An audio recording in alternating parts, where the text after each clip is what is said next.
deuxième limite, c'est quand même le La peuple deuxième américain. limite. Je rappelle que les guerres sont toujours arrêtées par le peuple américain. L'exemple qu'on connaît le mieux, évidemment, c'est le Vietnam, mais l'Irak, au fond, ça se passe comme ça, et l'Afghanistan, ça se passe comme ça.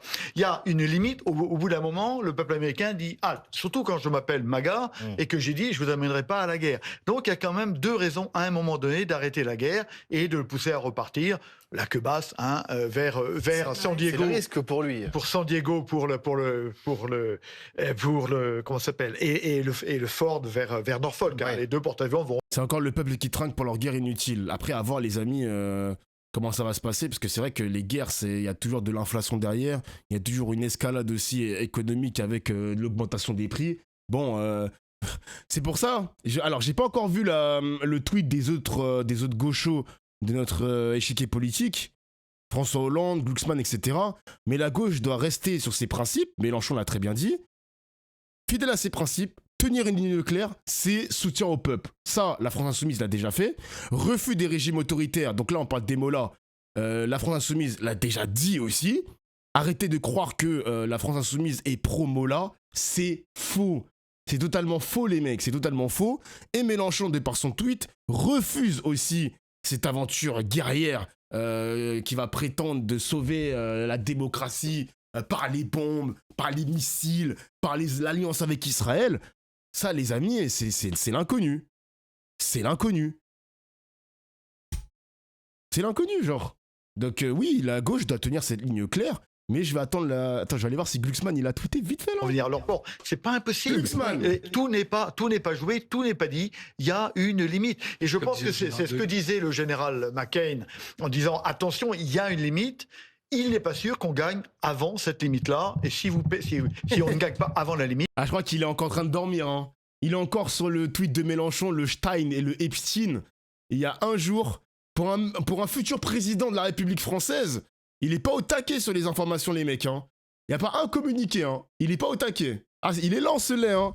Il est lance-lait, mon président. Laisse pas voir François Hollande aussi. Très lance-lait, François Hollande. Ah, lui aussi, il dort, hein.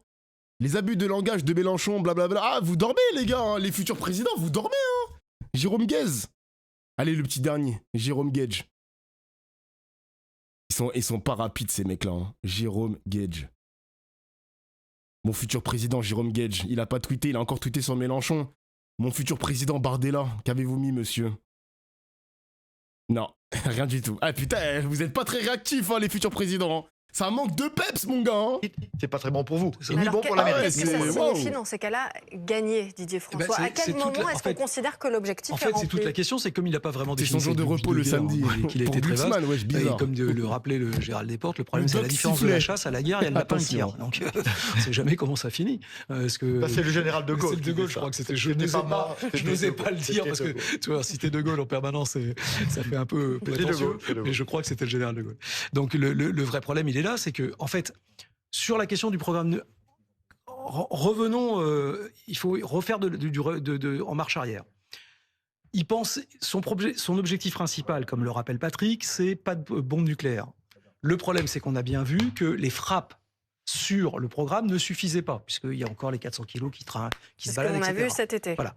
Donc, pour obtenir une garantie que ça ne repartira pas, il avait dit, la seule façon, c'est en fait d'avoir, dans leur tête, c'est d'avoir un changement de régime. Pourquoi? Parce que c'est bien là qu'est le centre de gravité de la décision, et que donc il faut un régime, non pas qu'il ne soit plus islamiste, et c'est là que je pense qu'on beaucoup de...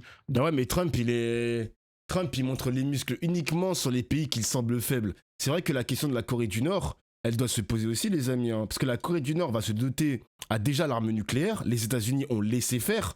Les Nord-Coréens ont toujours été offensifs envers les Américains, à juste titre ou pas, j'en sais rien. Mais désolé les amis, hein, mais Trump, il va jamais montrer les muscles contre la Corée du Nord. Hein. Parce qu'il sait attaquer les plus faibles. Il le sait. Regardez, hein, il a essayé de négocier contre Poutine. Il s'est heurté à un mur. Hein. Il s'est heurté à un mur. Il a vu que l'Ukraine est un pays faible. En tout cas sur le plan militaire, et malheureusement le pays perd du territoire.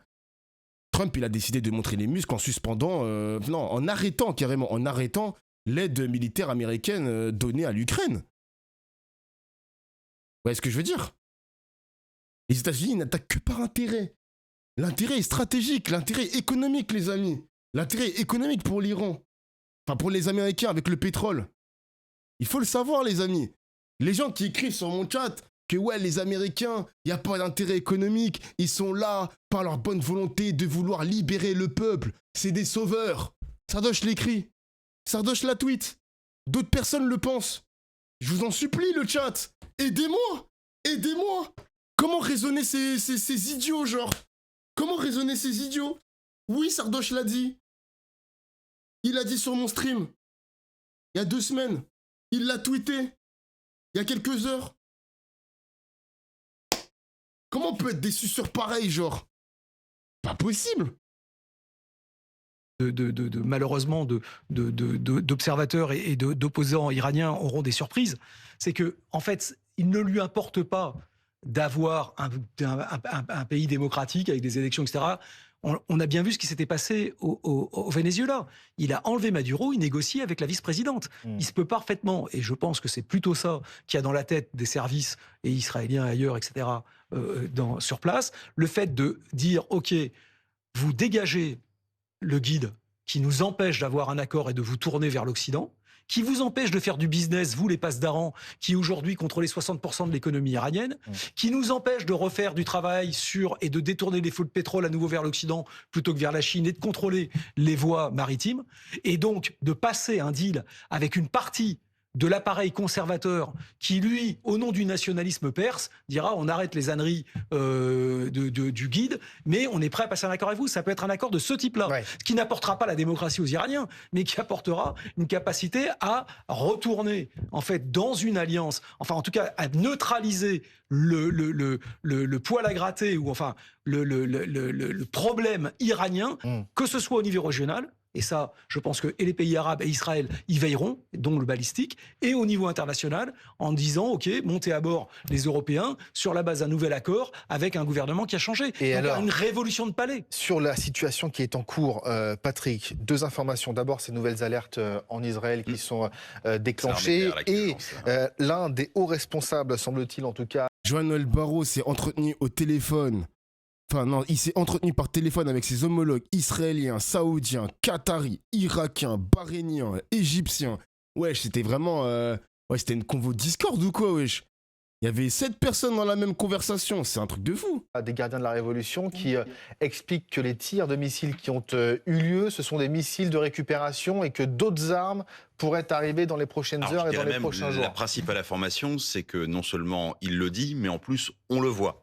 Parce que pour l'instant, on a reçu quelques tweets. Absolument, c'est une déclaration filmée. Et là, c'est une déclaration filmée et qui n'est pas enregistrée, en tout cas qui ne date pas d'hier, forcément. Et c'est donc un numéro 2, enfin le conseiller du commandant des gardiens de la Révolution, puisque le commandant des gardiens de la Révolution, on se pose des questions sur son propre sort. Et il dit, voilà, Trump doit savoir qu'aujourd'hui, nous avons lancé des missiles depuis nos entrepôts, donc de récupération de nos entrepôts. Nous dévoilerons bientôt des armes que vous n'avez jamais vues auparavant. Il faut prendre au sérieux ça. Ah bah oui, mais ils vont sortir tout le catalogue après. Alors, ah ouais, l'Iran, ils ont un arsenal, hein. Ah ouais, l'Iran menace, là, il se passe des choses. Oula. Et c'est quoi le catalogue? Il y a une interrogation sur un nouveau type de missile que les Chinois auraient vendu aux Russes, qui est de l'antimaritime, par exemple. Mais de toute façon, c'est là-dessus qu'ils vont jouer aussi, vraiment, et c'est pour ça que vous avez un tel déploiement. C'est pour ça que j'ai posé la question tout à l'heure, les amis, par rapport au porte-avions américain. Les amis, si l'Iran arrive à couler un porte-avions américain, dans mon chat, ça va célébrer, ça je vous connais, mais la réponse américaine sera encore plus violente, les amis, hein, parce que là, c'est des milliards de dollars en jeu. Vous voyez ce que je veux dire? Mais Trump, il fait n'importe quoi, mais bon, ça change pas d'habitude, les amis. Tu peux pas changer un régime aussi simplement et de manière automatique. T'attaques un pays, tu penses que le régime il va tomber comme ça et il y aura un changement démocratique comme ça en claquant des doigts.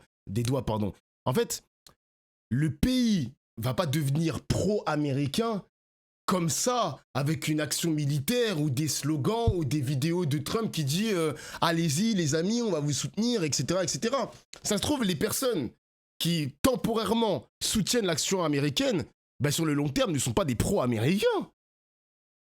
Ils utilisent les frappes américaines pour faire tomber le régime, ils observent ça et ils se disent merci de nous avoir facilité le travail. Merci de nous avoir facilité le travail. Nous, on est anti-américains. Merci quand même pour l'aide temporaire, mais on veut pas de vous. On veut pas du régime, on veut pas des Américains, mais merci pour l'aide. Moi, je le vois comme ça aussi, les mecs. Hein. Moi, je le vois comme ça. Hein. Tu peux pas transformer un État comme ça, l'Iran, 80 millions d'habitants, tu peux pas transformer un État comme ça du jour au lendemain. Parce qu'un pays le souhaite. Parce que les Américains l'ont souhaité. Ça marche pas comme ça. J'ai hâte de voir les droitards au front. De toute façon, les gars, ouais, les droitards, là, on attend les réponses des Marine Le Pen, Bardella, Éric Ciotti, toute la classe politique à droite. J'attends aussi les gauchos. J'attends aussi les gauchos type Glucksmann. Je veux voir un peu la réponse par rapport à ça. La réponse. Donc là, le seul conseil que je peux vous donner, les amis, hein, le seul conseil que je peux vous donner là maintenant tout de suite, moi, je dois aller faire des courses. Je dois aller récupérer mes courses du mois. Faites de l'essence. Je vous demande d'aller faire de l'essence. Là, je fais mon taf d'influenceur, les mecs. Hein. Je fais mon taf d'influenceur. Faites de l'essence. Faites de l'essence, les amis, parce que le détroit d'Ormuz, donc le détroit qui est en Iran, en tout cas contrôlé par les Iraniens, le détroit d'Ormuz, c'est là où le pétrole circule de baiser. Allez faire de l'essence. Allez faire de l'essence. Voilà. Il n'y a pas de code promo. Désolé, les amis. Ça appartient à l'État, on ne rigole pas avec l'argent de l'État. On se concentre beaucoup sur les porte-avions, mais tout ce qui est vraiment la prévention de tout blocage du trafic maritime, c'est ce qui fait la grande force de ce déploiement, qui n'est pas qu'américain. Je vous ai parlé d'une frégate française détection aérienne qui est en mer Rouge, mais vous avez aussi la marine italienne, la marine espagnole qui est là. Bref, toute une coalition finalement, mais de prévention ou de défense est prête pour éviter ce qu'on a pu voir notamment en 88-89 à la mort de l'ayatollah Khomeini, qu'on a vu en 2010-2011. Ça a l'air simple comme ça. 2010-2011, il y a quand même un destroyer américain qui coule, hein, pas de victimes, mais il y a quand même de vrais risques pour ça, parce qu'ils savent jouer. Ils savent que, en déstabilisant la région, non pas seulement avec des missiles et des drones envoyés sur les États du Golfe, mais en bloquant l'alimentation en pétrole pour nous. En fait, vous voyez, les gars, les sanctions américaines sur l'Iran, il faut savoir que l'Iran est sous blocus. Ça, on le sait très bien depuis un moment. Mais les amis, ça va pas... En fait, on a remarqué, en tout cas les analystes ont remarqué, que malgré les sanctions, ça ne change rien. Parce que comme la Russie et la Chine soutiennent le régime iranien en place, donc ils ont des accords économiques, etc., il y aura toujours un flux d'argent qui va rentrer dans les poches du pays. Donc les Américains, ils baissent les bras, ils se disent bon frérot, ça sert à rien de les sanctionner si derrière il y a la Chine et les Russes qui aident les Iraniens. Donc on va les taper fort militairement parlant, mais même le côté militaire ne va peut-être pas aider les Américains à accomplir leur objectif. Ça m'étonnerait quand même. Ça m'étonnerait. C'est pour ça que la guerre c'est nul. C'est un tapin ce que je dis, mais c'est pour ça que la guerre c'est nul. Parce que dans les intérêts stratégiques, la Chine, qui est le deuxième pays au monde en termes économiques, soutient l'Iran économiquement. Merci Ticket de rationnement pour le sub. Apparemment, Khamenei a été tué. Attendez, je vais avancer, je vais mettre le direct. Khamenei a été visé par des frappes. Est-ce que Khamenei est mort ? Comment ça va se passer ces prochains jours. Le pouvoir a mis en garde la population contre toute collaboration ou coopération avec les ennemis, en affirmant qu'il y aurait des mesures très dures contre ceux qui collaboreraient avec les ennemis dans ces situations de guerre. Et puis, les universités ont été fermées, ainsi que les écoles depuis ce matin, ce qui empêchera bien sûr de nouvelles manifestations dans les universités, comme on a pu en voir depuis une semaine dans une dizaine d'universités à Téhéran, mais aussi dans plusieurs villes de province. Merci infiniment, Siavash Ghazi, depuis Téhéran, justement, pour toutes ces précisions. Nous sommes également du côté de Tel Aviv, où on vous retrouve, Éléonore Veil. Vous vivez, et Igor Sayeri nous le faisait vivre également tout à l'heure, au rythme de ces sirènes et de ces alertes pour la population israélienne, vous demandant d'aller vous réfugier dans les abris, puisqu'il y a eu, encore une fois, de nouveaux détections de missiles iraniens. Oui, tout à fait. C'est vraiment la guerre que les Israéliens attendaient depuis des semaines, voire des mois. Et dès ce matin, les sirènes d'alerte ont retenti dans tout le pays pour prévenir d'abord des frappes israéliennes en Iran. Puis ensuite, nous avons reçu ces alertes sonores sur les téléphones. Toute la population reçoit les mêmes. On en a d'ailleurs reçu une il y a quelques minutes, nous enjoignant à rester à proximité des abris. Et puis en effet, depuis ce matin, on a vu plusieurs vagues de missiles en riposte depuis l'Iran s'abattre sur le territoire israélien sans faire de victimes. Le porte-parole de l'armée israélienne a également pris la parole dans la matinée. Il a déclaré qu'il s'agissait d'une opération conjointe entre l'armée israélienne et américaine, une opération vaste et puissante, a-t-il dit, dont l'objectif est de faire tomber le régime des Mollahs. Il a également déclaré que cette Khamenei est peut-être mort, les amis. Ah ouais. Intéressant. La campagne militaire serait plus longue, plus intense sans doute que la précédente, que l'affrontement précédent de juin dernier qui avait duré 12 jours. Les Israéliens se préparent donc aujourd'hui à une guerre plus longue, plus intense. D'ailleurs, les écoles ont été fermées. Les autorités ont annoncé que l'espace aérien avait également été fermé et a appelé les habitants à rester, comme je vous l'avais dit, proches des abris, mais à également éviter tout rassemblement public. Donc depuis ce matin, vous le disiez, les Israéliens vivent au rythme de ces alertes et il semblerait que ces prochains jours, ce sera une situation similaire, voire pire que la précédente de juin dernier. Alors, rediffusion. Merci beaucoup, Éléonore Veil, en direct de Tel Aviv, en Israël. Et une autre information qui nous parvient grâce aux médias israéliens très sérieux, N12.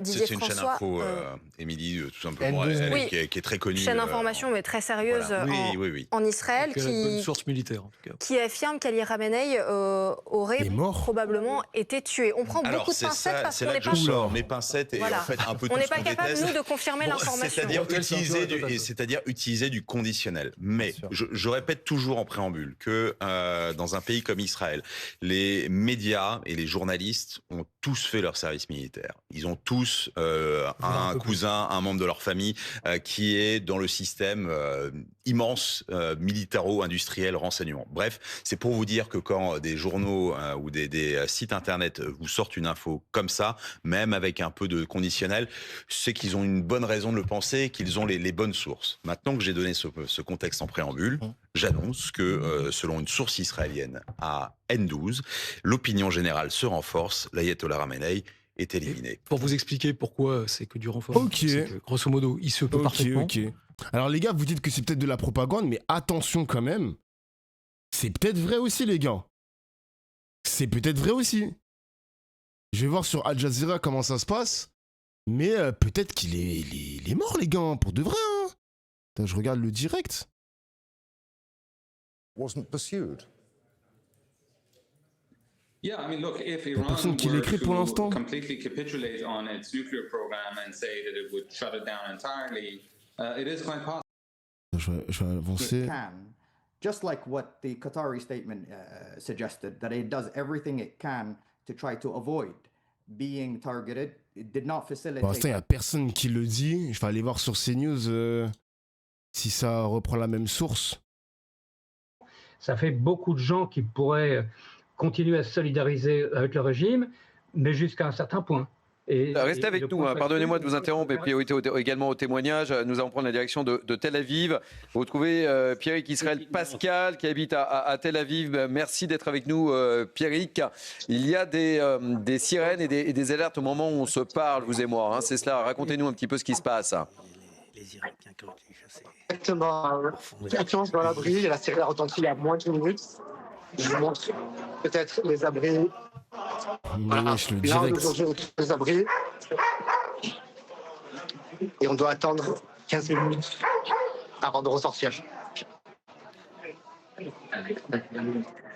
Pierrick, de réseau, hein. Dans quel état d'esprit vous trouvez-vous avec ces alertes que vous subissez en ce moment? Je dirais malheureusement vous en avez l'habitude. Quel est votre état d'esprit?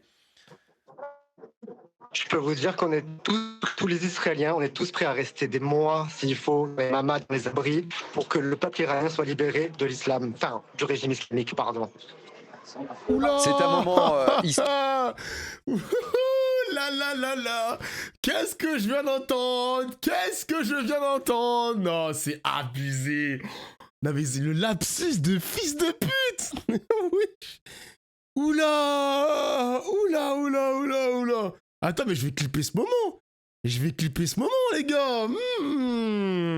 Ça va alimenter mon Instagram, tout ça. Tiens. Attends, qu'est-ce qui se passe? Alerte info, qu'est-ce qui se passe?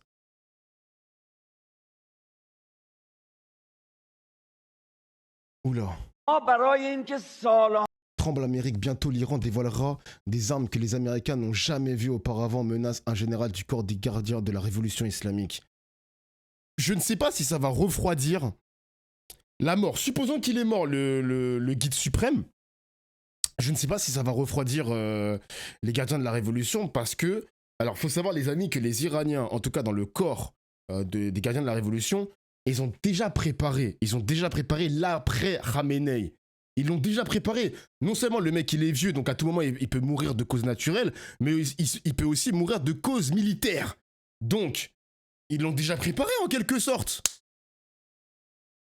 Oui, bon, Kadhafi avait dit pareil. Après, les amis, l'arsenal de guerre iranienne n'est pas pareil que celle de la Libye. Hein. C'est pas la même chose, quoi. Les alertes que vous subissez en ce moment, je dirais malheureusement, vous en avez l'habitude. Quel est votre état d'esprit?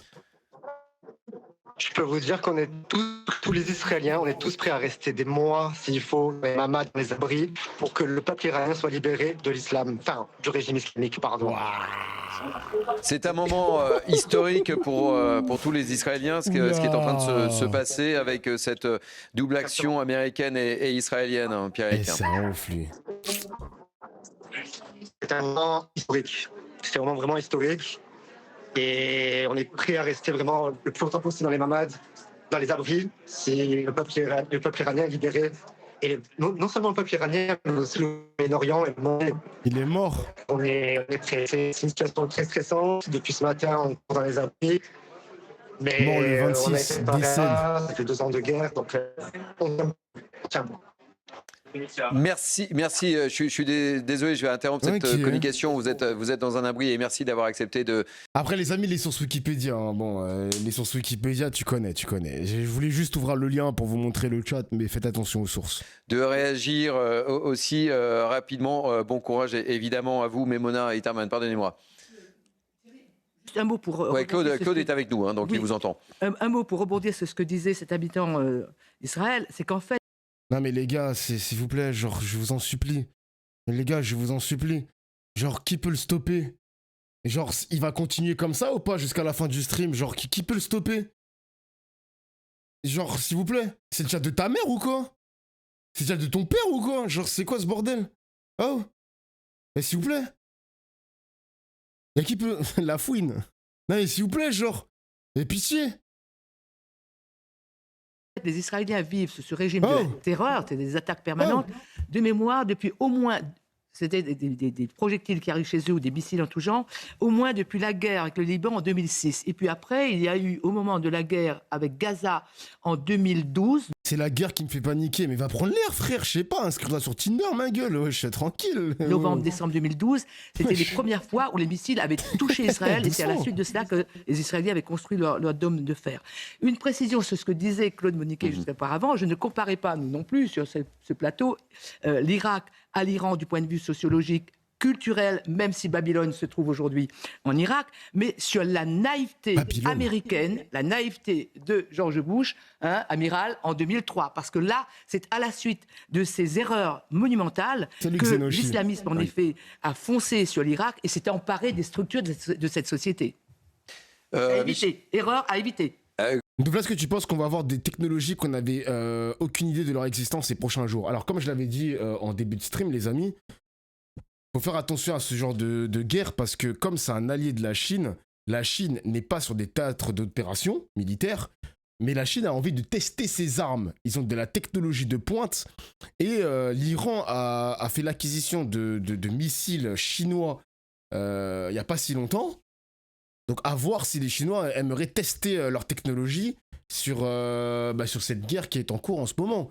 Bon, déjà pour l'information de l'ayatollah, je pense qu'on en saura plus de manière officielle, les amis, Alors, par la télévision iranienne ou par les Américains eux-mêmes ou je ne sais pas quelle autre source, je vais peut-être stream ce soir, les mecs. Je vais peut-être stream ce soir, mais à voir s'il est officiellement mort ou pas. Bon. On fait une prédiction sur mon stream? Non, je rigole. Une prédiction, je suis un ouf, moi. Claude, je donne la parole à Michel qui veut également vous interpeller et puis vous réagirez, Claude. Michel. Non, c'est pas clair. C'est pas il n'y aura pas de film en fait, ce soir. On est très souvent d'accord, mais il y a une chose où je suis pas tout à fait du même point de vue, c'est sur l'histoire avec Artesh, l'armée régulière iranienne, parce que malheureusement ces dernières années,